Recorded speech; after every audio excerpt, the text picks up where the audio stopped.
Assalamualaikum warahmatullahi wabarakatuh. Innal hamdalillah nahmaduhu wa nasta'inuhu wa nastaghfiruh wa na'udzu billahi min shururi anfusina wa min sayyiati a'malina. Man yahdihillahu fala mudilla lahu wa man yudlil fala hadiya lahu. Asyhadu an la ilaha illallah wahdahu la syarika lah wa asyhadu anna Muhammadan 'abduhu wa rasuluh. Qala Allah tabaraka wa ta'ala ya ayyuhalladzina amanu taqullaha haqqa tuqatih wa la tamutunna illa wa antum muslimun. Alhamdulillah, kita bersyukur kepada Allah Subhanahu wa taala yang telah memberikan kepada kita berupa kenikmatan iman, Islam, dan kenikmatan berupa kesehatan sehingga kita bisa duduk di rumah, di antara rumah-rumah Allah Subhanahu wa taala. Ma'asyiral muslimin rahimakumullah. Kita juga bersyukur kepada Allah Subhanahu wa taala bisa sampai di sini atas jamuan dari guru kita Ustaz Ahmad Remanda hafizahullah taala dan ustaz-ustaz yang lain yang ada di sini. Jazakumullahu khairan atas jamuannya di sini.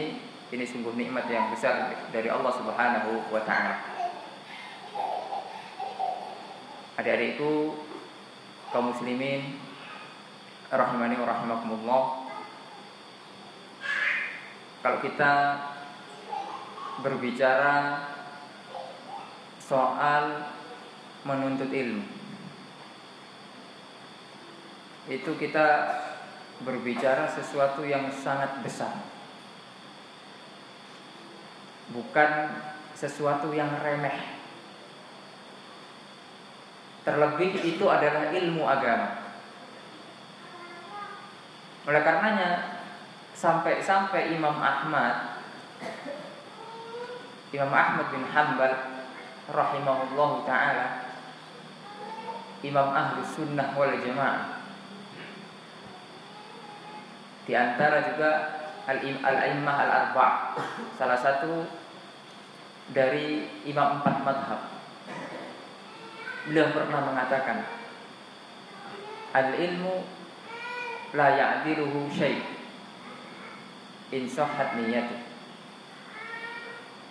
Menuntut ilmu itu suatu ibadah yang tidak ada tandingannya dengan ibadah-ibadah yang lain. Kan tetapi diikat dengan apa? Jika niatnya benar. Jika niatnya benar. Karena semua ibadah kita yang kita lakukan wajib harus dengan ilmu. Kalau ibadah tanpa ilmu maka pasti ditolak oleh Allah Subhanahu wa taala. Ibnu Ruslan di dalam Nazm Az-Zubad pernah mengatakan di awal-awal nazmnya itu, wa kullu man bi ghairi ilmin ya'malu a'maluhu mardudatun la tuqbal. Setiap amalan yang diamalkan tanpa didasari ilmu, a'maluhu mardudatun la tuqbal. Amalannya tertolak, tidak diterima oleh Allah Subhanahu wa taala. Itu menunjukkan betapa pentingnya ilmu. Belum lagi dari hadis-hadis Rasul sallallahu alaihi wasallam.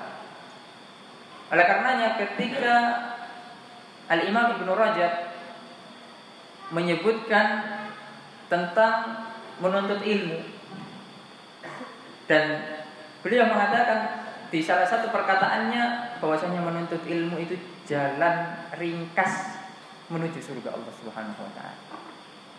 Jadi kalau pengen masuk surga senantiasa harus berada di jalan ilmu, menuntut ilmu Allah Subhanahu wa taala. Singkat.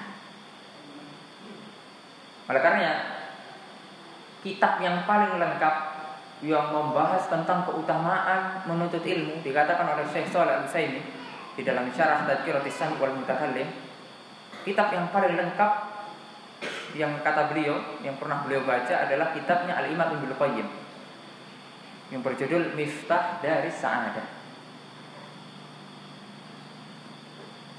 Itu kitab yang paling lengkap tentang keutamaan, keistimewaan orang-orang yang berada di jalan ilmu.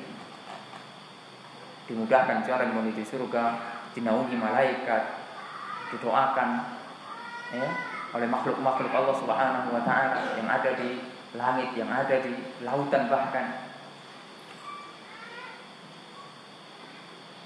Oleh karenanya menuntut ilmu atau meraih ilmu butuh apa? Thariqah, butuh jalan. Bagaimana jalan bisa meraih sebuah ilmu? Oleh karena para ulama telah mencatatkan atau memberikan suatu gambaran kepada kita. Jadi menuntut ilmu itu ada jalannya. Meraih sebuah ilmu ada jalannya. Ya. Dan di antara salah satu kebiasaan para ulama ketika menuntut ilmu minda bis solihin. Ya, di antara kebiasaannya para ulama itu rihlah. Ya, melakukan perjalanan. Ya. Dari satu kota ke kota yang lain. Dari satu provinsi ke provinsi yang lain. Dari satu pulau ke pulau yang lain. Dari negara satu ke negara yang lain. Atau dari benua yang satu ke benua yang lain. Oleh karenanya Al-Khatib Al-Baghdadi memiliki sebuah buku ringkas. Ya, nanti santri-santri harus baca buku ini yang berjudul Ar-Rihlah fi Thalabil Hadis. Perjalanan para ulama menuntut ilmu hadis. Ini luar biasa juga. Sekarang orang mau mencari hadis tinggal buka HP, cari mesin pencarian hadis. Menemukan dia berbagai macam hadis, ribuan mungkin bahkan. Kalau dahulu tidak, mencari satu hadis jalannya jauh. Dikisahkan di dalam kitab tersebut Jabir bin Abdullah, jalan besar. Ya, belum lagi Abu Ayyub Al-Ansari. Ya, jalan ke Mesir. Ya. Menemui Uqbah bin Amir untuk mencari satu hadis. Oleh karenanya wasilah-wasilah sekarang yang telah Allah Subhanahu wa taala bentangkan kepada kita harus kita gunakan dengan sebaik mungkin. Tentunya untuk meraih sebuah ilmu. Ma'asyiral muslimin rahimani wa rahimakumullah. Dari situlah kita harus bertekad bahwasanya kita harus keluar dalam rangka menuntut ilmu. Oleh karena ma'asyiral muslimin rahimani wa rahimakumullah, barang siapa yang keluar dalam sebuah hadis itu dalam rangka untuk menuntut ilmu bahwa fi sabilillah, maka dia berada di jalan Allah Subhanahu wa taala. Dan menuntut ilmu ini termasuk di antara jihad fi sabilillah. Oleh karenanya besar sekali keutamaannya. Makanya kita harus bersungguh-sungguh ketika menuntut ilmu. Oleh karenanya ketika kita mendengar motivasi-motivasi seperti ini, dari situlah kita terpacu pengen belajar, bersimpuh, duduk di hadapan para ulama. Ketika tahun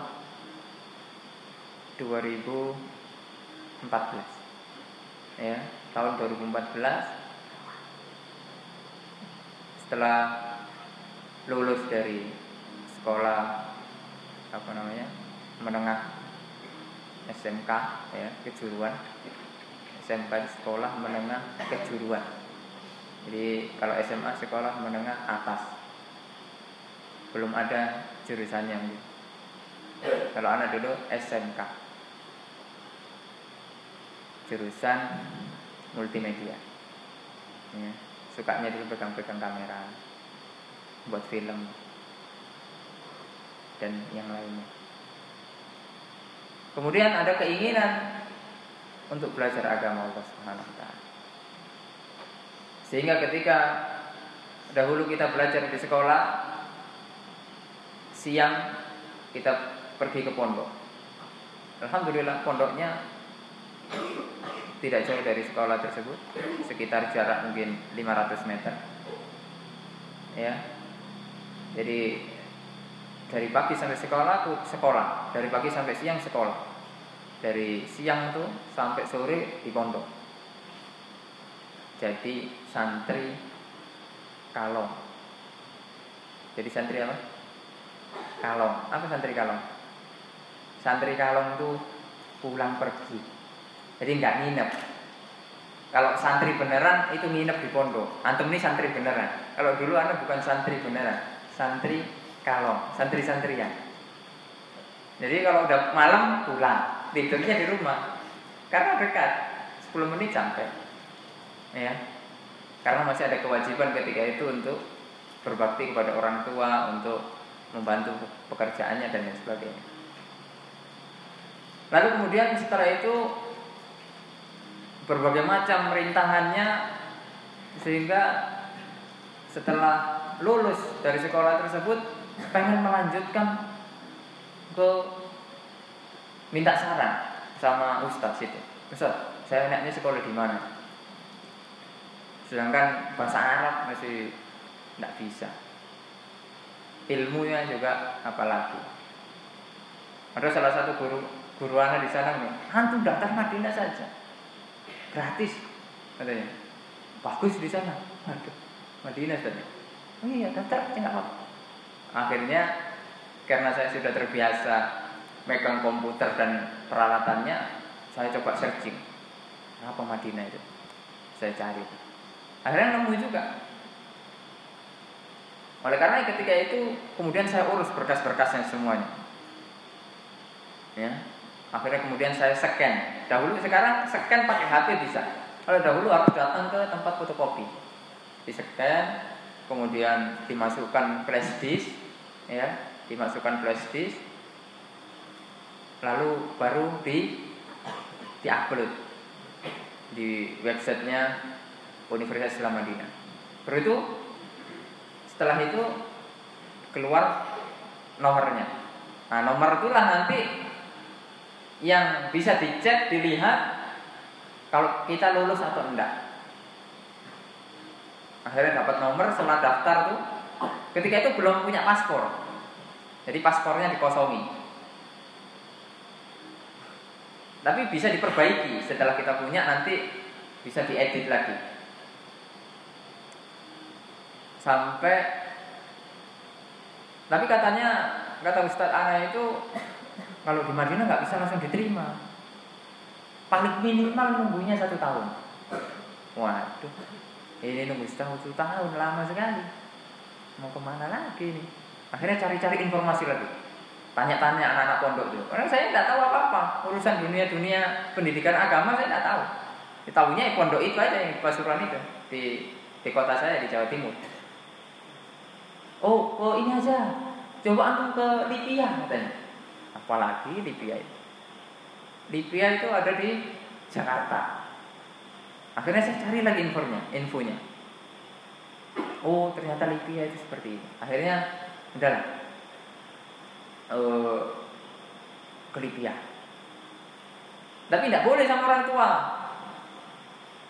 Jangan ke Libya, jangan merantau jauh-jauh. Nggak sanggup. Umi tidak sanggup ditinggalkan, ya. Jangan jauh-jauh. Jakarta jauh sekali, ya. Padahal tidak terlalu jauh, perjalanannya dari rumah saya ke Jakarta itu 1 hari, jadi tidak terlalu jauh. Sekarang apalagi naik pesawat dekat sekali, 1,5 jam sampai. Dari Surabaya ke Jakarta 1,5 jam. Tapi kalau dulu masih belum bisa naik pesawat, miskin, ya. Paling mampu dulu itu naik kereta api. Tiketnya cuma 50.000. Itu pun 13 jam. Ya, baru sampai. Akhirnya saya masih nggak dibolehkan. Karena dari sekolah itu didaftarkan untuk kuliah di perguruan tinggi negeri. Karena orang-orang yang berprestasi di sekolahan itu harus ikut apa dulu istilahnya? Bidik misi. Di atasnya SNPTN, bidik misi. Ya. Jadi itu 3 besar. Orang 3 besar harus ikut bidik misi. Waduh, pusing juga saya. Mau nolak, udah ketentuan sekolah nggak bisa, ya udahlah, saya ikuti saja. Akhirnya bagaimana caranya agar bidik misi saya itu nggak diterima? Maksudnya tetap daftar mengikuti prosedur, tapi tentunya kita daftarnya yang di luar jangkauan lah gitu. Akhirnya saya pilih ketika itu Universitas Gadjah Mada yang ada di Yogyakarta. Jurusannya ngeri, arsitek. Bayangkan aja. Itu saya yakin pasti saya tidak diterima di sini. Kemudian pilihan yang kedua, kan harus ada 2 pilihan. Di Universitas Negeri UNER, Universitas Erlangga, UNER di Surabaya. Itu jurusan apa? Lupa saya. Pokoknya jurusan-jurusan yang elit-elit gitu. Dan karena saya memang maunya tidak diterima di situ, jangan sampai saya diterima. Nauzubillah min dzalik. Ya, janganlah saya diterima nanti. Makanya saya pilih yang tinggi-tinggi. Akhirnya saya berdoa. Orang-orang kan biasanya kalau ikut kayak gitu kan berdoa biar diterima. Saya berdoa biar ditolak. Ya Allah, semoga ditolak ya Allah. Semoga ditolak ya Allah. Karena hati saya udah enggak seret. Apa ya? Udah enggak di situ gitu. Hati saya sudah enggak mau saya sekolah negeri. Udah bosan dari SD sampai SMK negeri terus. Ya, sekali-kali lah luar negeri gitu. Ya. Luar negeri maksudnya swasta gitu. Sampai ketika itu alhamdulillah itu ditolak. Akhirnya ditolak juga. Ada tawaran lagi.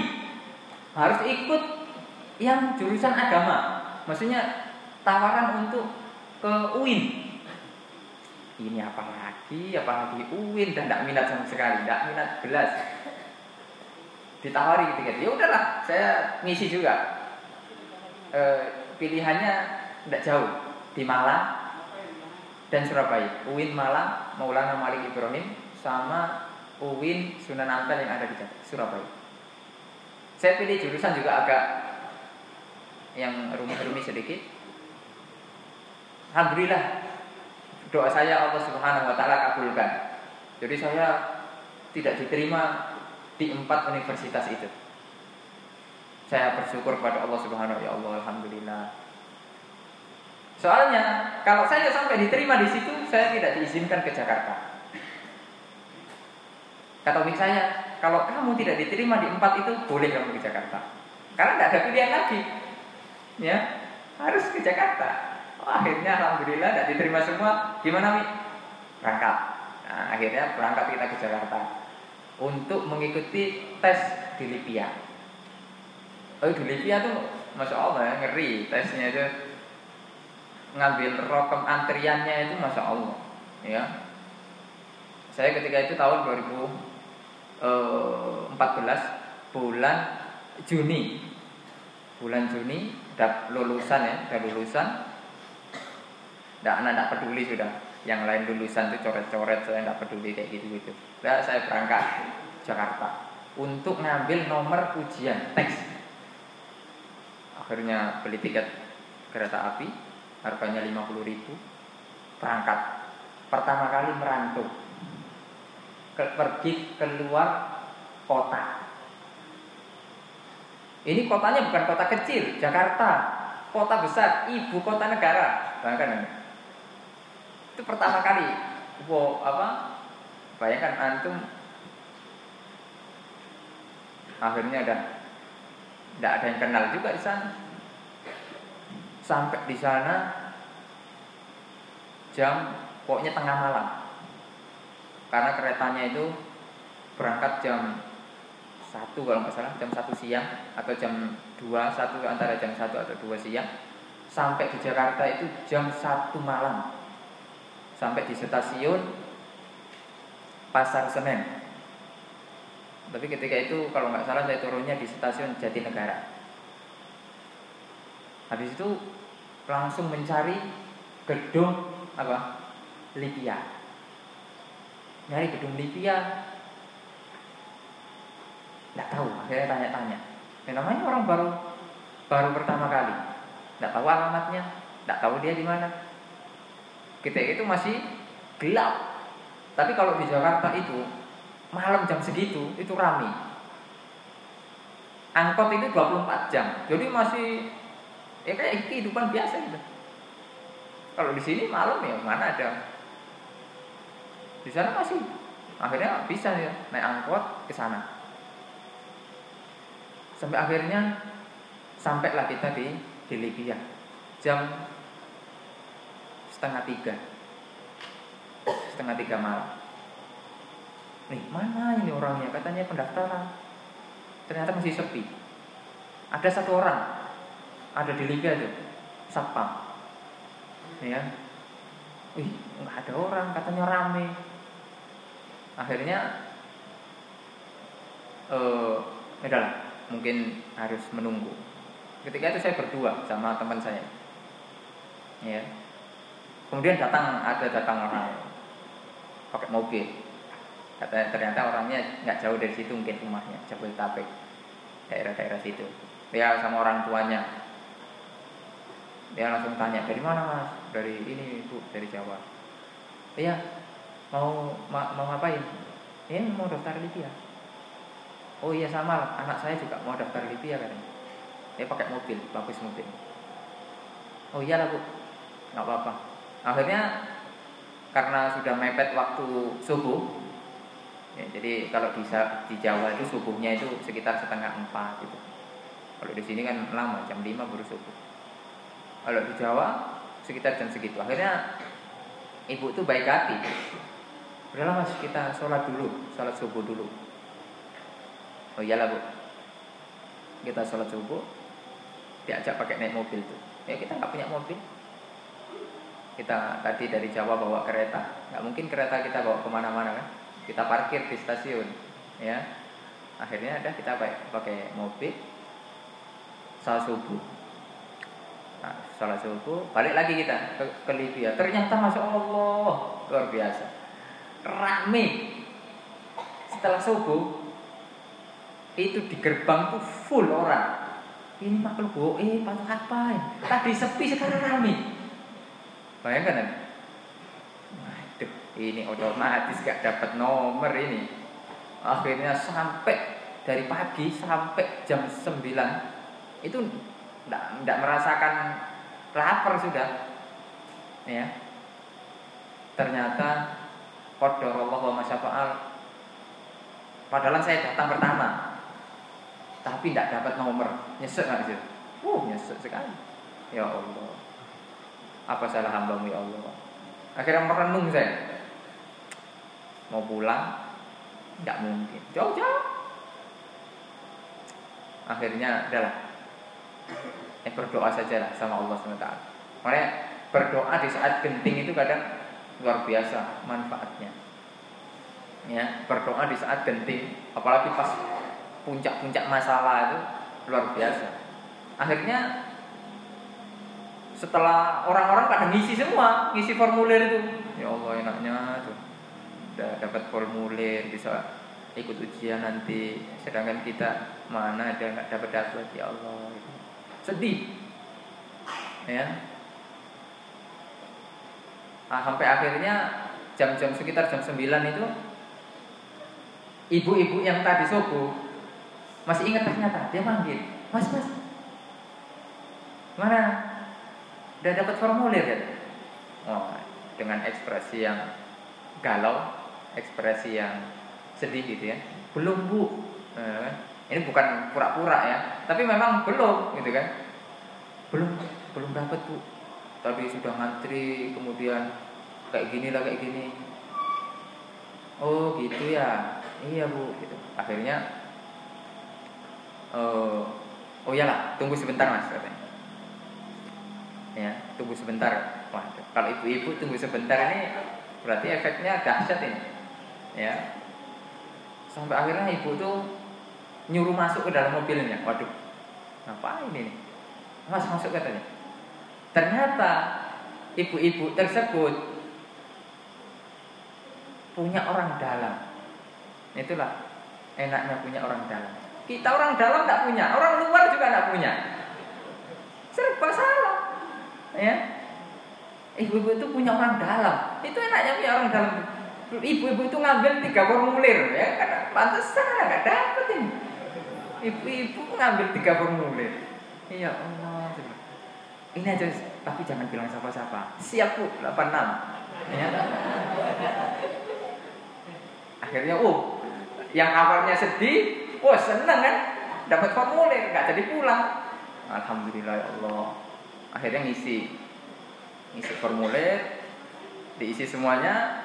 Ngisi pun bingung, formulirnya bahasa Arab semua. Ya Allah, ini ngopo ya? Bahasa Arab semua. Oke, nah kita azan dulu ya. Siapa yang azan?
Sampai mana tuh?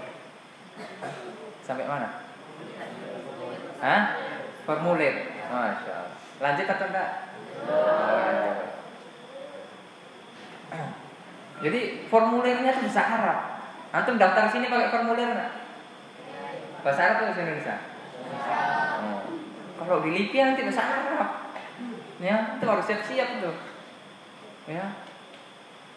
Ditanya tuh. Al-ismu. Ya. Pokoknya bahasa Arab semua, ya. Sampai tanggal-tanggalan itu bahasa Arab.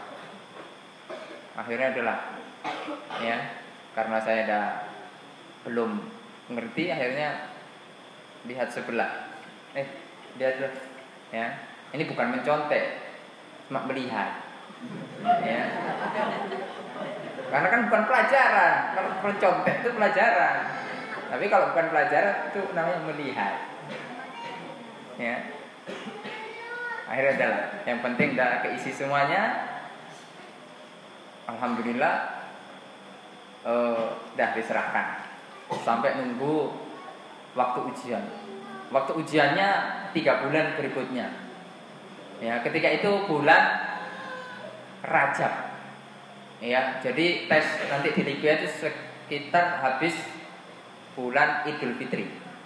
Ya, habis Idul Fitri baru itu tesnya. Namanya kita ke Jakarta habis susah-susah ngambil formulir, ada drama-dramanya kayak gitu kan. Nah, kita refreshing jalan-jalan. Kemana? Ke Monas. Ya. Akhirnya jalan-jalan ke Monas, kemudian ke ke Bogor, ya. Ya, modal nekat aja. Ini nggak tahu tapi ya udah ditahu-tahukan. Akhirnya ada setelah 1 pekan di Jakarta siap-siap pulang. Karena nggak mungkin juga kita Jakarta. Ya, hidupnya mahal sana. Ya, makan sekali makan bisa 20.000. Ya. Karena masih orang asing. Jadi belum tahu makanan-makanan yang murah itu. Masih banyak kena jebakan-jebakan. Ya. Harga-harga yang mahal. Akhirnya adalah coba mesen tiket. Ternyata tidak ada lagi tiket karena itu sudah mau musim mudik. Ya. Sekarang itu dulu jauh sebelum ada corona. Ya, kalau sekarang kan ada corona. Kalau mau mudik mungkin masih agak cepat itu dapat tiket. Sekarang kalau dulu udah nggak ada lagi, udah habis. Akhirnya mau gimana lagi? Akhirnya ya udahlah. Masa nggak pulang juga? Akhirnya kita bingung juga. Mau nanya apa? Ketika naik bis masih belum terbiasa. Memang tidak suka juga ketika itu naik bis.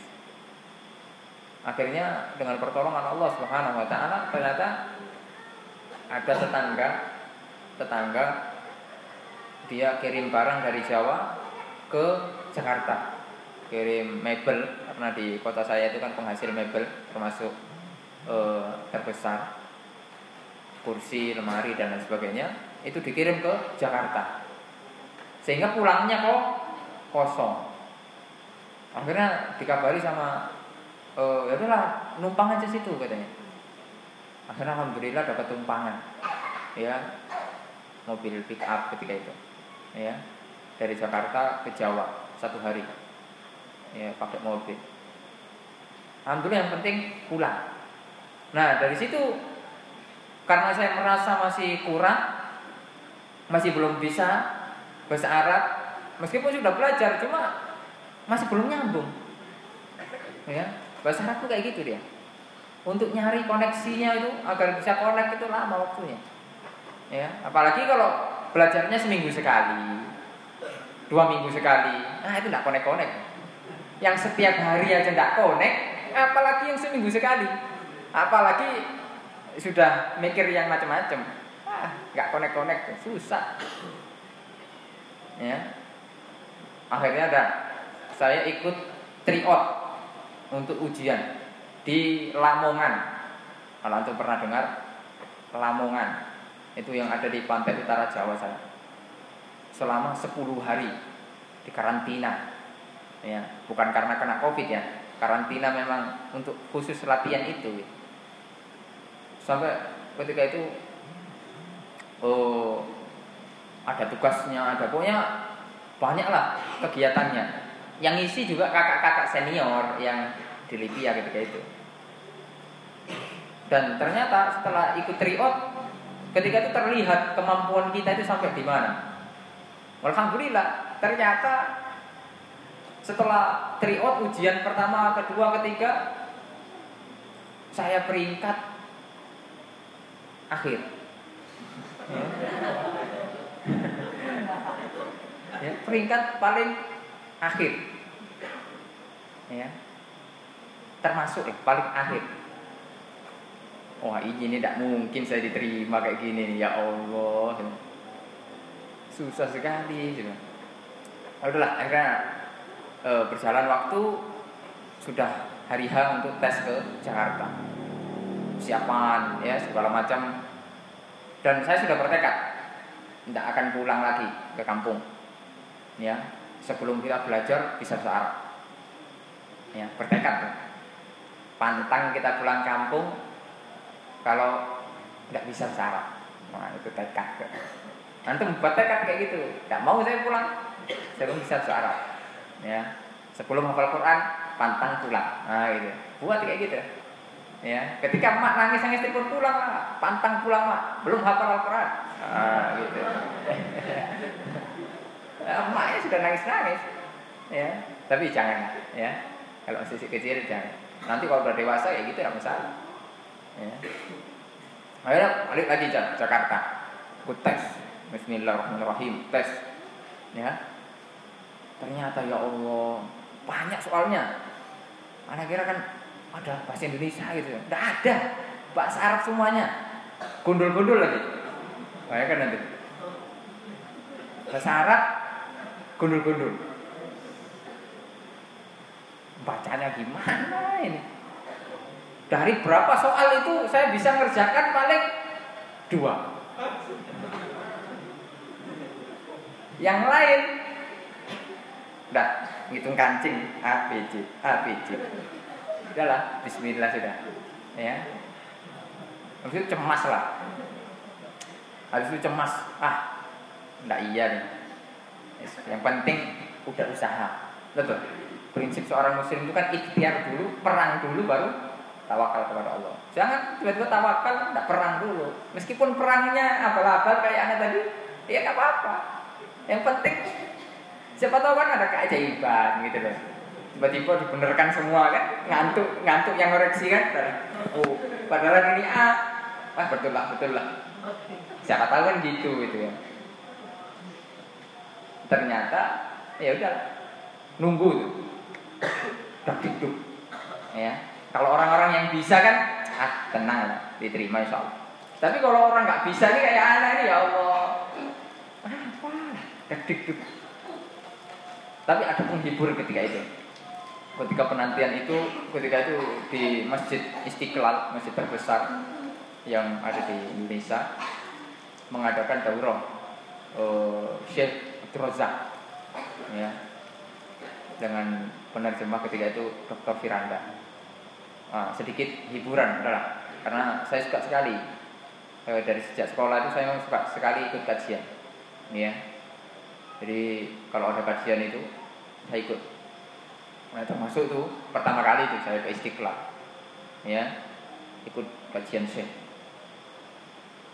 Sedikit menghibur lah, banyak ketemu ikhwan-ikhwan ya. Full itu ketika itu. Kalau nggak salah itu judulnya Hakikat Kebahagiaan, kalau nggak salah. Ya. Akhirnya adalah balik lagi setelah kajian itu, duduk lagi. Jadi waduh, gimana lah ya. Sampai akhirnya hari H pengumuman. Kita pura-pura tegar aja gitu kan. Padahal rapuh. Nah, akhirnya udah lihat dari atas ke bawah. Atas lagi ke bawah. Mana nama Ahmad Ja'far? Lihat lagi dari atas ke bawah. Wah, ini salah ini. Kok gak ada nama saya? Salah ini. Yang nulis pengumuman ini salah ini. Nama saya tertinggal ini. Kok gak ada? Ternyata memang gak ada. Saya husnudzon, wah kayaknya ini salah tulis ini. Ternyata memang tidak diterima. Ya, ya gimana lagi? Wajar nggak diterima karena memang kemampuan kita masih segitu. Tapi kita pantang pulang sampai akhirnya kita ada belajar ke tempat lain, ya di Elsia namanya, dulu di Bekasi, sekarang pun masih di Bekasi. Akhirnya saya melarikan diri ke sana. Ya di Libya udah tidak diterima, udahlah. Bukan rezeki, tapi kita sudah berazam untuk pantang pulang. Akhirnya udah kita yang penting belajar bahasa Arab, ya penting bisa belajar. Ternyata setelah sampai di Elsia terhibur, karena rata-rata yang ada di Elsia tidak diterima Libya semua. Jadi senasib semua kita. Nanti nggak diterima Libya ya? Iya. Sama berarti kita. Ya Allah, memang terkadang ya hiburan berarti yang nggak pinter bukan cuma saya, banyak yang nggak pinter ini. Ya mungkin bukan karena nggak pinter, cuma belum beruntung aja gitu. Akhirnya udah kita belajar, ngapal Quran di situ dari hari ke hari dan lain sebagainya. Itu pun masih belum bisa bahasa Arab. Dosen pakai bahasa Arab itu, dosennya. Hal pahim tuh, naam. Pokoknya bisanya naam, bala itu bisa ya. Hal pahim tuh, naam. Pokoknya pakai gitu aja. Anak-anak ketawa, ikut ketawa. Padahal nggak ngerti, ya. Namanya orang belum bisa. Tapi kita harus termotivasi, keinginan kuat. Sampai pada akhirnya 3 bulan setelah belajar itu sudah mulai connect. Jadi saya belajar bahasa Arab pertama kali tahun 2013. Baru connect tahun 2014 akhir. Itu berarti hampir 1 tahun lebih, hampir 2 tahun. Ya. Kalau antum belum 2 tahun belajar bahasa Arab belum connect. Jadi harus 2 tahun. Ya. Jadi kalau otaknya cerdas, makanya kata Imam Syafi'i itu salah satu faktor mendapat ilmu kan daka. Karena mungkin saya nggak cerdas, ya, sehingga lama. Tapi kalau antum cerdas, insya Allah cepat. Ya, 3 bulan saya bisa insya Allah. Ya. Apalagi sekarang wasail atau wasilah-wasilah belajar bahasa Arab ini sudah dimudahkan. Ya, buku-buku banyak tersedia yang diterjemahkan, kemudian kajian-kajian yang tersedia di internet dan sebagainya.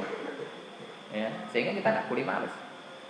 Sampai ketika itu akhirnya sudah selesai 1 tahun di Elsia, ya, dapat gelar D1.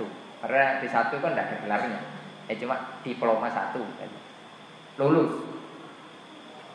Lulus bingung lagi, ini kemana lagi, ya. Tapi ketika itu sudah nggak pantang lagi pulang karena udah bisa cara, ya. Jadi ketika itu boleh pulang setahun.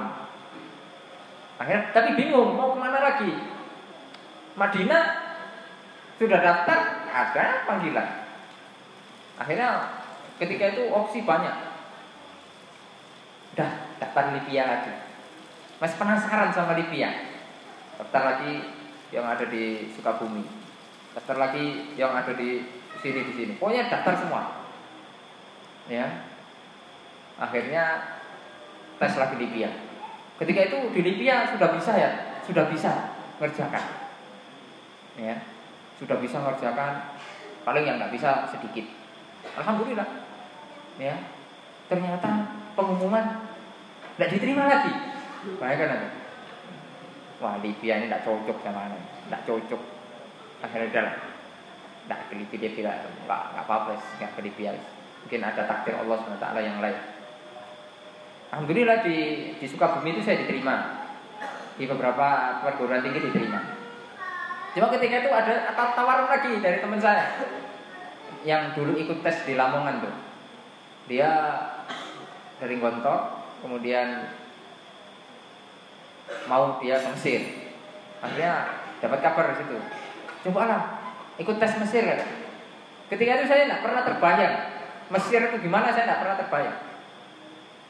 Ini namanya saya cuma dikasih tahu itu lah, coba-coba gitu. Oh, daftar di Kemenak, milih tempat tes, nanti bayar 100.000. Karena saya sudah pulang kampung, saya milih tempat tes yang terdekat, yaitu di Malang, ya dekat rumah saya Malang. Jadi kalau tes Mesir itu biasanya di UIN, ya kalau di sini mungkin di Lensiska di Pekanbaru, mungkin di Duri ada UIN, nggak ada, nggak ada. Berarti di Pekanbaru, ya. Sampai akhirnya kita tes, alhamdulillah di tes itu tidak lulus, ternyata tidak berjalan, ada aja ujiannya itu. Saya sempat bingung. Di setiap perjalanan itu mesti ada ujiannya. Ujiannya itu sebenarnya masalahnya remeh sekali, tapi ini menentukan lulus tidak lulusnya. Ketika itu katanya, ketika kita sudah mau mulai ujian, saudara-saudara yang ikut tes Kemenak, tujuan Mesir, Maroko, Sudan, Libanon. Iya, ketika itu ada Libanon. Diharapkan memakai sepatu. Waduh, saya lihat sandal. Yang tidak pakai sepatu keluar katanya. Duh, ini ada aja. Dia mau siap nih. Akhirnya perjalanan dari rumah saya ke Malang itu 1 jam. Saya naik motor, bawa uang cuma 50.000. Nggak mungkin beli sepatu 50.000, nggak cukup. Ya, akhirnya saya coba tanya-tanya, berapa harga sepatu? 200.000. Karena dekat kampus kan, semua serba mahal. Berapa harga sepatu? Nggak cukup. Gimana? Masa pulang? Nggak mungkin. Mau tes. Ya Allah, semoga ada jalan. Akhirnya saya masuk aja lah. Masa sih sekejam ini gitu kan. Masuk di lantai, pokoknya lantai atas itu. Anak lihat di sana tukang pel pakai sepatu. Ya, tukang pel pakai sepatu. Masa tukang pel aja pakai sepatu? Keren amat saya bilang. Akhirnya saya samperin, Pak, boleh nggak pinjam sepatu? Akhirnya saya pinjam sepatunya. Ya, alhamdulillah, insya Allah bapak itu dapat pahala. Ya, karena saya lulus ketika itu. Ya, jadi saya pinjam sepatu bapak tuh. Pak, minta tolong. Saya kan mau tes Mesir, tapi harus pakai sepatu, Pak. Sedangkan nggak ada sepatu. Oh iya Mas, ayo. Akhirnya diajak ke gudang, kita tukar-tukeran. Bapak pakai sendal saya pakai sepatu itu. Besar sekali kan sepatunya bapak-bapak. Ya udahlah, yang penting bisa tes. Ya, alhamdulillah ya. Sampai akhirnya ada pengumuman lulus. Ya, lulus ke Mesir. Ketika itu masih belum terbayang saya Mesir itu gimana, ininya apa. Ya, yang penting udah lulus aja lah. Ya. Sampai ketika itu udah keluarga musyawarah lah. Nih mana enaknya nih, ke Mesir atau ke sini kan, karena udah diterima di beberapa tempat. Lah, ke Mesir aja lah. Ya, akhirnya berangkat ke Mesir tahun 2015. Ya, tahun 2015 berangkat ke Mesir. Sampai di Mesir, alhamdulillah, ya belum tahu apa-apa. Ya, belum tahu di Mesir tuh ada ini atau apa itu kan. Akhirnya Allah mudahkan sampai di Mesir, ya, dengan berbagai macam ininya ya, perbedaannya dari bahasa, dari segala macam makanan, cuaca, ya. Sampai ketika itu alhamdulillah lah, kita dipertemukan dengan salah seorang kakak kelas gitu kan. Kita belum ada teman yang katanya kalau di Mesir tuh secara akidahnya, secara ini berbeda dengan apa yang kita pahami dari Indonesia. Saya belum paham ketika itu. Ya. Yang penting kita jalan aja gitu. Sampai akhirnya saya dipertemukan seorang kakak kelas, kita dikumpulkan di suatu rumah. Ternyata dari alumni Pondok Sunnah di Indonesia, saya ikut aja. Ternyata seperti ini, alhamdulillah lah, ada temannya di sana. di Mesir gitu kan untuk belajar. Kemudian ketika itu sempat dibawa ke tempatnya Syekh Mustafa, tempatnya Ustaz Remanda belajar. Ketika itu saya dibawa ke sana untuk main gitu kan, untuk jalan-jalan ke sana di Samanut namanya. Alhamdulillah, jadi agak enak itu ketemu Syekh ya. Salaman, kemudian cium kepalanya, ya, salat di masjid Syekh. Senang gitu rasanya, ya. Sampai akhirnya ketika itu kajian beliau masih ada di Masjid Tauhid. Masjid Tauhid itu ada di Ramsis. Jadi karena kalau di Mesir itu kan harus, waktu zaman saya itu wajib persiapan bahasa. Mulai dari zaman anak sampai sekarang itu wajib persiapan bahasa, ya, Darul Lugha namanya, ya, itu wajib tuh. Nah ketika itu nggak bisa langsung kuliah, ya, kecuali orang-orang yang sudah tesnya dapat mustawa ini. Alhamdulillah ketika itu saya dapat yang mustawa berapa gitu, tapi belum bisa kuliah, ya, sampai akhirnya ya udahlah, kita sambil fokus ngafal Al-Quran, kemudian fokus bahasa Arab, kemudian fokus ngaji sama Syekh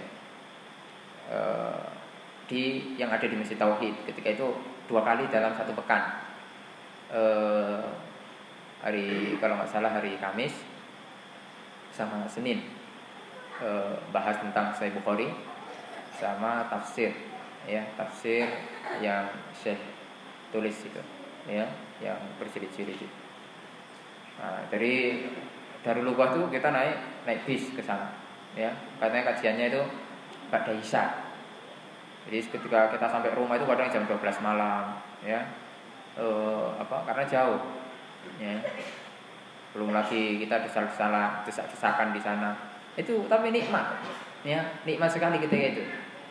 Belum ada hiruk pikuk, ya. Barulah beberapa tahun setelah itu baru ada beberapa hiruk pikuk yang menyebabkan kita susah belajar di hadapan para ulama. Sampai ketika itu udah berjalan, ya, tahun 2016, ya, kita udahlah bosan tinggal di Kairo, karena sudah selesai Darul Lugha kewajiban, karena masuk kelas itu wajib. Kalau Darul Lugha itu masuk kelasnya wajib, karena kita di absen, kemudian bayar juga resumnya beberapa ratus ribu lah kalau dirupiahkan. Jadi kita mau nggak mau harus tetap di situ di Kairo, nggak bisa kita tinggal di kampung gitu kan istilahnya. Sampai ketika itu selesai, udahlah kita berazam untuk coba tinggal di kampung. Saya juga ketika itu mengikut mahatnya Syekh Wahid Al-Salabari yang ada di Giza, ya, Mahat Al-Fat, setiap hari Jumat, ya, dari habis zuhur sampai malam, ya, kadang pulang kita juga malam dari Giza itu, ya, setiap hari Jumat. Ketika itu pengajarnya ada Syekh Sami Bali, ya, sekali-kali Syekh Wahid juga datang, dan beberapa masyayikh yang lain. Nah di situ saya tertarik, itulah nanggung belajar kitab-kitab Syekh Wahid ini, kalau nggak selesai nanggung. Akhirnya udahlah kita coba aja lah ke sana, ke Kafrushen, ke tempatnya Syekh Wahid Salam Bali. Itu perjalanan sekitar dari Kairo 5 jam, ya. Udahlah kita coba pindah ke sana, dimulai dari iktikaf, ya, iktikaf dulu ketika itu Ramadan pertama di Mesir. Kita iktikaf di sana, di Masjid Al-Fat, yang ada di Kafrushen. Alhamdulillah ketemu juga dengan Ustaz Ahmad Ramanda juga, beliau iktikaf juga di sana, ya, karena beliau sudah di tahun-tahun akhir ketika itu mau lulus, ya, sedangkan saya masih baru masuk, ya, dapat 1 tahun, ya. Yang satu angkatan dengan anak itu Ustaz Soni, ya, satu letting. Kalau Ustaz Ahmad di atas, ya, di atas 3 tahun. Alhamdulillah kita belajar di sana dengan para ulama, dengan Syekh Wahid, kemudian murid-muridnya. Alhamdulillah Allah mudahkan semuanya, ya, termasuk juga makan kita juga, ya, dikasih uang 1 bulannya itu dikasih 300 won, 300 junin. Ya. Alhamdulillah cukup. Yang penting kita bisa belajar, yang penting kita bisa duduk di majelis para ulama, nikmat rasanya. Sampai ketika itu ada huru-hara, ya fitnah ya dari mana-mana, dari ya difitnahlah para masyayikh-masyayikh yang mengajarkan sunnah, yang mengajarkan tauhid. Sampai akhirnya murid-murid yang ada di situ tidak boleh lagi belajar, suruh balik semua ke Kairo. Ya, suruh balik semuanya ke Kairo. Ada sebagian yang bahkan dipenjara, ada sebagian yang dideportasi, ya tidak boleh lagi balik ke Mesir dan lain sebagainya. Allahul musta'an. Ya, ketika itu udahlah tahun 2017. Itu juga kita juga sudah tidak terlalu memikirkan Madinah ya, karena udah berjalan berapa tahun? 3 tahun dan tidak ada panggilan-panggilan. Nah sampai Allah kasih rezeki tahun 2017 kita pengen umroh. Ya, kita pengen umroh. Antum pengen umroh nah? Ya, pengen umroh. Karena umroh dari Mesir murah. Ya, umroh dari Mesir itu murah. Rugi kalau tidak umroh. Bayarnya sekitar $450. Sekitar kalau dirupiahkan 4 sampai 5 juta. Itu udah dapat visa, dapat tiket pesawat pulang pergi, ya. Dan di Mekah 1 bulan, di Saudi 1 bulan. Ya. Jadi enggak 9 hari kayak biasanya umroh dari Indonesia kan 9 hari. Kita 1 bulan. Alhamdulillah dapat uang dari nabung-nabung, ya, kemudian ada juga dari muhsinin dan lain sebagainya. Kita berangkat ke Saudi umroh. Awalnya tidak mau tes, tidak mau daftar lagi ke Madinah, udahlah di Mesir aja, mungkin jodohnya di Mesir gitu ya. Bukan jodoh akhwat ya, tapi maksudnya belajarnya mungkin di Mesir gitu, nggak ke Saudi gitu. Tapi ada kakak kelas, rugian tuh, udah kesini tapi nggak mau bala, nggak tes, coba kamu bala lah. Berkas-berkas yang dulu masih ada nggak? Oh masih bang. Akhirnya udahlah. Akhirnya ternyata berkas-berkas itu masih ada. Akhirnya ketika itu saya daftar langsung. Alhamdulillah Allah mudahkan prosesnya. Akhirnya kita berangkat ke tempat tes. Karena ketika itu kita kan umrohnya backpacker. Ya, umroh backpacker. Umroh backpacker itu apa ya? Nggak dapat makan, nggak dapat hotel. Ya pokoknya mau tidur di mana-mana terserah, mau makan apa-apa saja terserah. Jadi tidak ada ininya, nggak disediakan. Namanya kita juga mahasiswa, tidak punya uang banyak, akhirnya kita numpang di Universitas Islam Madinah. Jadi ketika itu saya datang pertama kali ke Universitas Islam Madinah jadi tamu, ya, jadi tamu. Akhirnya nggak apa-apa, asalkan tidak ketahuan. Ya, kalau ketahuan mungkin tidak boleh. Tapi yang penting kan kita pakai pakaian tolib, ya orang kan tidak tahu kalau kita dari Mesir. Yang penting kita nginep di salah satu rumah teman kita, sakan teman kita. Alhamdulillah kita nginep di sana, ikut tes juga. Ketika itu dites, pertanyaannya itu lumayan, ada sekitar 5 pertanyaan. Yang pertama pertanyaannya, kam hafidta minal Qur'an, berapa hafalanmu? Berapa ya?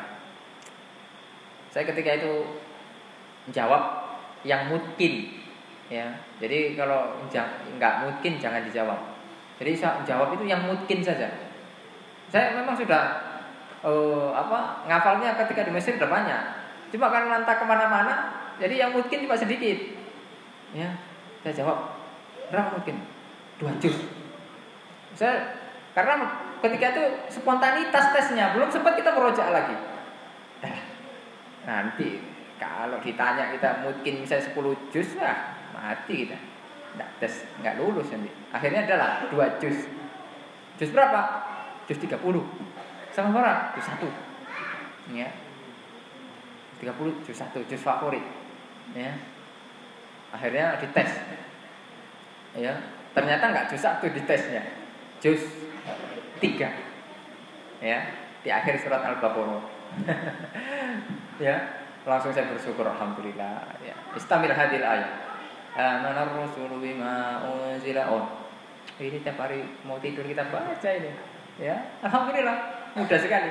Kadang pertanyaan itu kadang mudah, kadang ada yang sulit. Ya, ada yang kisah dari teman anak itu ditanya dia,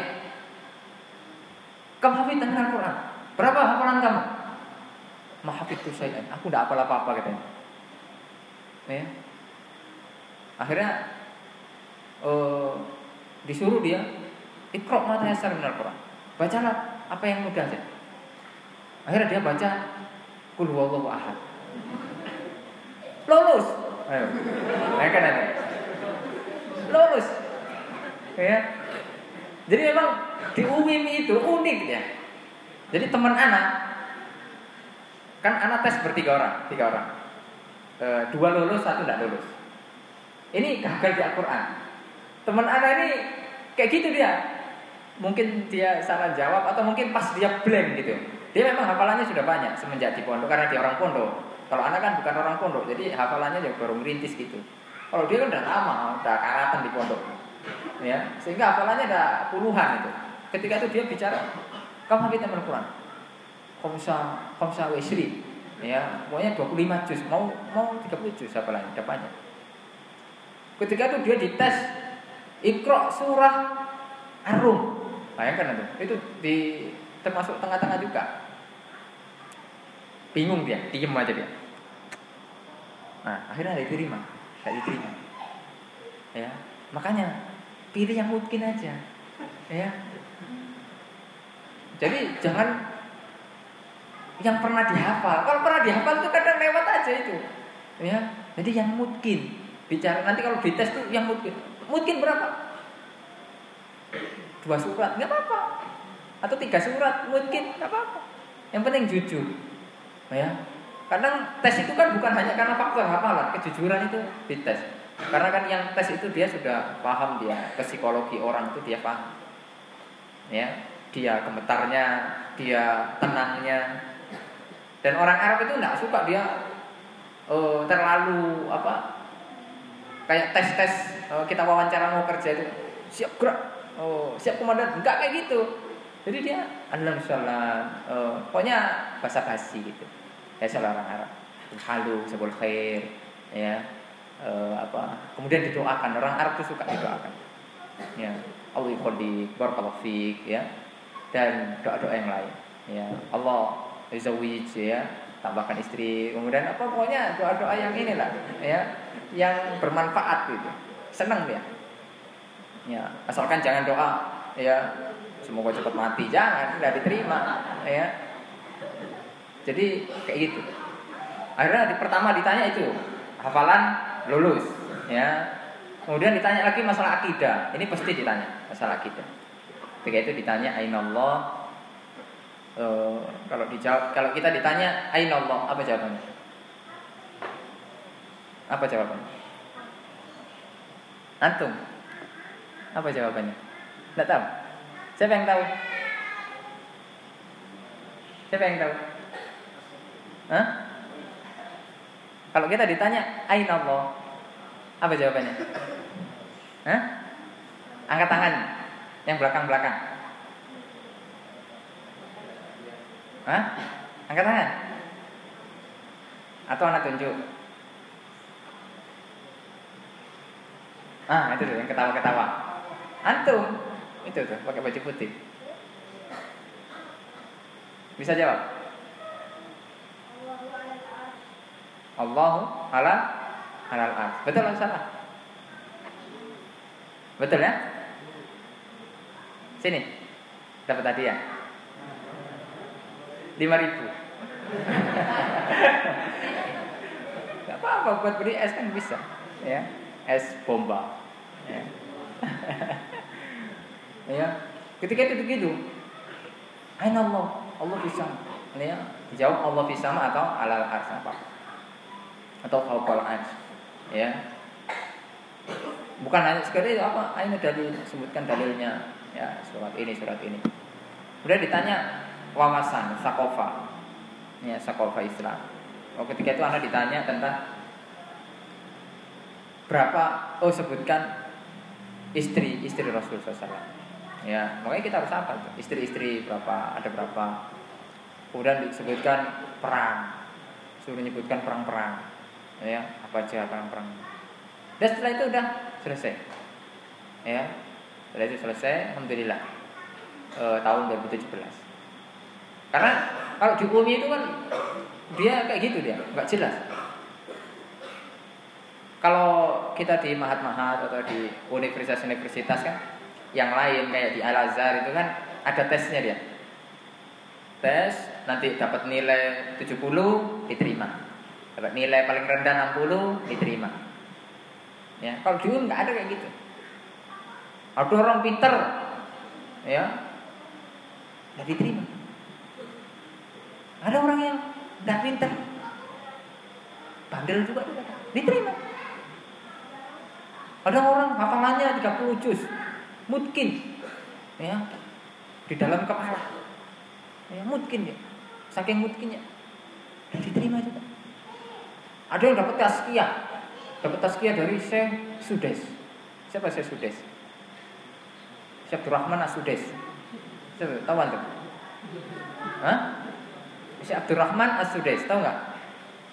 Imam Masjidil Haram. Ya. Anak enggak bisa nirukan suaranya. Ya. Jadi ada yang dapat tazkiyah dari situ, rekomendasi, enggak diterima. Bayangkan itu. Makanya Madinah itu enggak jelas. Ya. Kriteria orang yang diterima di Madinah itu enggak jelas. Ya. Oleh karena anak sering ditanya, "Gimana Ustaz mau diterima di Madinah?" Ya, anak juga enggak tahu, bingung juga gitu jawabnya. Ya. Yang tahu hanya Allah Subhanahu wa taala. Orang-orang yang dapat rahmat Allah Subhanahu wa taala kan itu jawabannya paling gampang. Ya. Karena kita juga enggak tahu apa kriterianya juga enggak jelas itu. Kadang orang kayak gini, kadang kayak gini, kadang kayak gini gitu. Macam-macam. Ya. Sampai ketika itu kita ada selesai pulang, kita balik lagi ke Kairo. Nah, kita ada melanjutkan kegiatan kita yang ada di sana, belajar segala macam. Sampai pada suatu ketika tahun 2018 saya balik lagi ke Saudi. Ya, karena kalau orang sudah itu akan rindu terus. Pernah pergi ke Baitullah itu, ya, Al-Ka'bah, itu akan ada rasa kerinduan dia. Ya. Akhirnya saya pergi lagi tahun 2018 dalam rangka haji. Ya, dalam rangka haji di bulan haji ketika itu. Hampir ada rezeki dari Allah Subhanahu wa taala. Allah kasih adalah pintu-pintunya, kita daftar. Ketika itu ikut jatah Mesir. Dia enggak ikut pemerintahan Indonesia. Dia ikut jatahnya Mesir. Jadi ketika itu langsung daftar, langsung berangkat. Ya, kalau antum daftar Indonesia, berangkatnya nanti. Nunggu antum mati baru nanti berangkat. Ya. Karena lama Indonesia itu. Biasanya 20 tahun. Ya kalau yang antum daftar usia 1 tahun, nanti usia 20 haji. Tapi kalau yang daftar dia usia 50. Ya. Ya. Sedangkan usia jatah dia cuma 65. Ya. Kalau dia 50 nunggu dia 25 tahun. Berarti berangkat dia usia 75 tahun. Jatah dia umurnya 65. Jadi dia mati dulu, ya, baru berangkat haji. Ya. Ya enggak kayak gitu. Tapi insyaallah pahalanya dapat. Ya. Ala kulli hal, kalau kita punya rezeki, daftar saja. Berangkat atau enggak, itu urusan Allah SWT. Karena itu semua panggilan. Haji itu panggilan Allah SWT. Ini sekarang lagi sedang heboh ya. Indonesia enggak memberangkatkan tahun ini. Ya, lagi hiruk pikuk di media sosial. Ya, ala kulli hal, haji itu panggilan dari Allah Subhanahu wa taala. Ya. Kemudian setelah itu kita enggak tes lagi. Tapi yang paling saya ingat ketika itu saya memang berdoa di Arafah. Ya, saya berdoa kepada Allah SWT karena memang di situ adalah waktu mustajab, tempat mustajab, memang tempatnya berdoa. Salah satu doa yang masih anak ingat itu, ya Allah, berilah hambamu kesempatan untuk belajar di Haramain. Ya, di Mekah atau di Madinah. Ya, tahun 2018.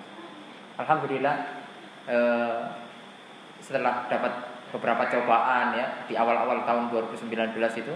Nah, setelah haji itu saya nikah. Ya, setelah haji itu nikah. Ketika itu semester 5. Ya, semester 5. Karena kalau di Mesir kalau bagi anak kalau nggak nikah payah. Ya. Banyak fitnahnya. Ya, termasuk fitnah makhluk-makhluk gaib. Ya, wanita enggak menutup aurat ya. Ya, kadang dia pakai bajunya adiknya itu dipakai ketat gitu ya. Celananya adiknya itu dipakai sehingga kayak gini dia. Jadi menggoda. Sampai akhirnya adalah belum lagi kalau kita di dalam bis ya. Belum lagi kita lewat nanti kuliatul banat. Ya, itu pokoknya fitnah lah. Nikah. Ya, kalau enggak nikah payah nanti. Ya, terjerumus kepada hal-hal yang dilarang agama. Akhirnya alhamdulillah insyaallah dimudahkan juga jodohnya, kemudian prosesnya sampai akhirnya nikah 2018. Tapi karena istri juga masih kuliah, akhirnya kita nggak bisa bareng-bareng. Istri di Indonesia, saya di Kairo. Ya, itu ketika itu tahun 2018 ya. Nah, itu kita jalani semuanya tahun 2019 itulah ya. Di pertengahan tahun sekitar bulan Juni ya, kayak bulan-bulan kayak gini. Nah, itu pengumuman diterima di Madinah. Itu unik. Jadi alhamdulillah ketika itu istri hamil. Tapi qadarullah keguguran ya, tidak sampai bisa lahir, ada beberapa faktor. Adalah akhirnya saya harus pulang ke Indonesia ya, karena istri sudah kesakitan dan lain sebagainya, butuh seorang suami. Akhirnya kita harus balik, kita pesen tiket dan lain sebagainya. Alhamdulillah ketika itu Allah mudahkan ya. Nah, di bandara ketika saya mau nunggu pulang ke Indonesia, ada yang menghubungi saya ya. Dulu belum jadi teman saya, sekarang sudah jadi teman saya. Entah siapa ya. Katanya teman Facebook. Ustaz, tolong dibuka nomor antum, nomor pendaftaran Madinah. Siapa tahu ada pengumuman baru katanya. Khairlah insyaallah. Coba anak buka, bismillahirrahmanirrahim ya. Ternyata Masya Allah, kaget saya ya, antara sedih, senang, bahagia, mau nangis, mau ketawa, tidak bisa ngerasakan saya. Ya, di situ ada terima pengumuman mubarak, ya, selamat, ya, dapat tamma qabuluka fil Jami'ah Al-Islamiyah. Selamat, Anda telah diterima di Universitas Islam Madinah. Itu rasanya, nggak bisa berkata-kata saya. Ya, itu ya senang karena sudah dari 2014. Ya, baru diterima 2000 berapa? 19. Itu berarti berapa tahun? 5 tahun. Ya, itu kalau anak-anak sudah bisa lari-lari itu. Ya, dari bayi 5 tahun nunggu, nah itu sudah sekolah PAUD. Ya, kita nunggu. Ya, alhamdulillah. Dilemanya ketika itu saya di Mesir sudah semester 7. Mau masuk semester 7. Bayangkan nanti gimana caranya? Masa saya ngulang dari awal lagi? Sedangkan orang tua, udahlah, gimana nanti kalau di Mesir gimana? Akhirnya saya berazam, insyaallah lah, saya bertekad, saya ambil kuliah di Madinah karena saya sudah berkonsultasi dengan beberapa guru-guru. Gimana Ustaz, kita ambil atau enggak? Gimana Ustaz? Saya keliling tuh. Kita tanya di WA sama beberapa ustadz yang kita hormati ya. Ambil Ustaz, ambil. Banyak yang menyarankan, ambil saja. Karena kesempatan kuliah di Madinah itu langka. Ya, tidak semuanya orang dapat kesempatan. Akhirnya udah, mumpung antum. Ya, ketika itu usia anak masih 23. 22 mau 23. Dah, insyaallah ya, ambil lah. Akhirnya anak ambil dan anak masih bertekad. Anak harus menyelesaikan juga nanti yang di Al-Azhar. Jadi tahun 2019 saya berangkat ke UIN. Sedangkan saya masih harus ujian di Al-Azhar. Awal 2020 ya. Saya berangkat ke Mesir. Dari Saudi saya berangkat ke Mesir. Beli tiket ya untuk ujian. Sempat ketemu Ustadz Ahmad ketika itu. Ustadz Ahmad umroh. Sempat ketemu sebentar. Habis itu saya berangkat ke Mesir. Ujian semester 7. Karena kalau di Mesir itu kuliahnya tidak wajib. Jadi yang wajib itu ujian. Ya, jadi yang penting kita bisa ujian aman. Ya. Kemudian kita jalani lagi pas tahun 2020 itu karena Covid ya, itu sudah mulai Covid-Covidan itu situ. Sampai akhirnya banyak negara-negara lockdown, termasuk Saudi ya, umroh tutup, semuanya tutup, masjid tutup. Akhirnya ujian di Al-Azhar ditunda. Harusnya ujian itu ketika itu Mei, ujian akhir kelulusan itu ditunda. Saya termasuk yang mendapatkan hikmah, termasuk yang mendapatkan hikmah COVID-19. Ya, kalau nggak COVID payah juga saya ikut ujian. Akhirnya saya masih terlockdown di Madinah, dan tidak ada lagi kuliah sekitar 4 bulan, lockdown 4 bulan di kamar, nggak bisa kemana-mana. Ya, ke masjid nggak bisa, ke sini nggak bisa, jadi di kamar aja. Ya, selama 4 bulan. Habis itu baru dapat tiket pulang ya ke Indonesia. Dan setelah pulang itu ada pengumuman bahwasanya ujian Al-Azhar diadakan. Bingung saya. Gimana caranya? Saya nggak mungkin ikut. Akhirnya ternyata alhamdulillah ujiannya dibagi menjadi 2 gelombang. Jadi gelombang pertama itu bulan Juli, gelombang yang kedua bulan Oktober. Ya, jadi bulan Juli ini saya nggak mungkin bisa, karena saya masih di Saudi ketika itu, dan penerbangan juga masih ditutup semua, masih belum bisa. Nggak bisa saya ke sana. Akhirnya barulah ketika saya pulang ke Indonesia dengan berbagai macam lika-likunya, bulan Oktober itulah saya bisa ikut ujian susulan itu. Ya, oleh karenanya saya bisa lulus tahun 2020. Ya, padahal status saya sudah mahasiswa Madinah. Ketika itu semester 2. Yaitu semester 2 termasuk 3 ya, masuk 3. Sedangkan di Madinah, di Mesir itu tingkat akhir, sudah lulus.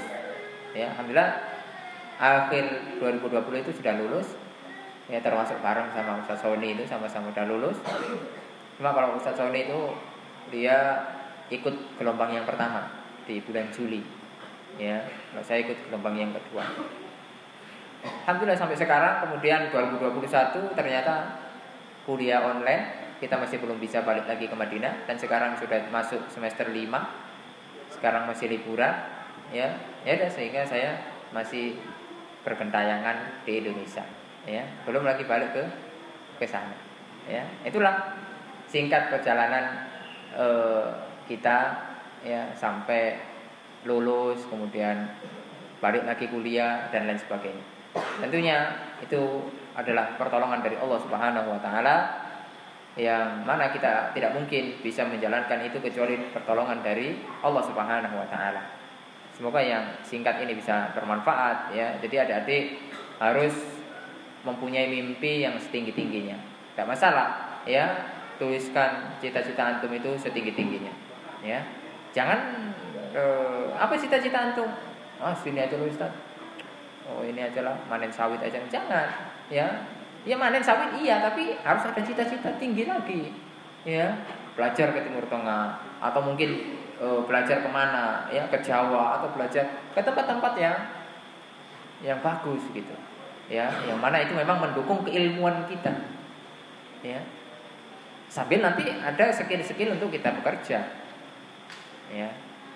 Jadi harus kita punya cita-cita, karena memang di setiap kita semuanya nggak mungkin juga jadi ustaz, tapi minimal kita bisa bermanfaat untuk agama Allah Subhanahu wa taala. Ya, dalam sebuah hadis Nabi Muhammad mengatakan khairun nasi anfa'uhum linnas. Sebaik-baik manusia itu yang paling bermanfaat bagi manusia yang lain. Ya, semoga yang sedikit ini bermanfaat ya. Karena sudah malam ya. Mungkin sebelum kita tutup ada pertanyaan 1, 2 atau yang lainnya? Nggak ada? Kalau nggak ada, alhamdulillah. Ya. Saya langsung kita tutup. Kita lanjut sholat. Ya. Semoga Allah Subhanahu Wa Taala memberikan kepada kita taufik ya untuk belajar. Adik-adik semangat belajarnya di sini.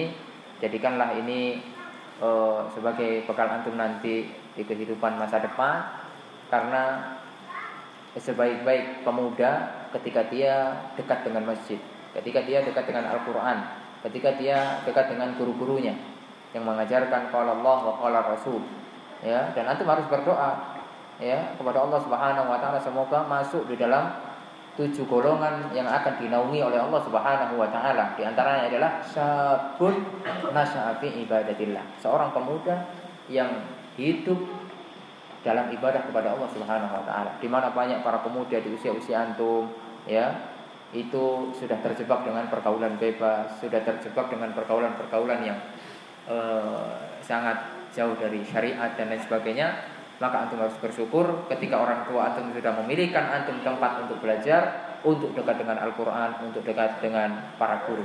Ya, semoga ini bermanfaat. Ya, kurang lebihnya mohon maaf. Barakallahu fikum. Wa sallallahu ala nabiyina Muhammad wa ala alihi wasallam. Subhanakallahumma wa bihamdika asyhadu an la ilaha illa anta astaghfiruka wa atubu ilaik. Wassalamualaikum warahmatullahi wabarakatuh.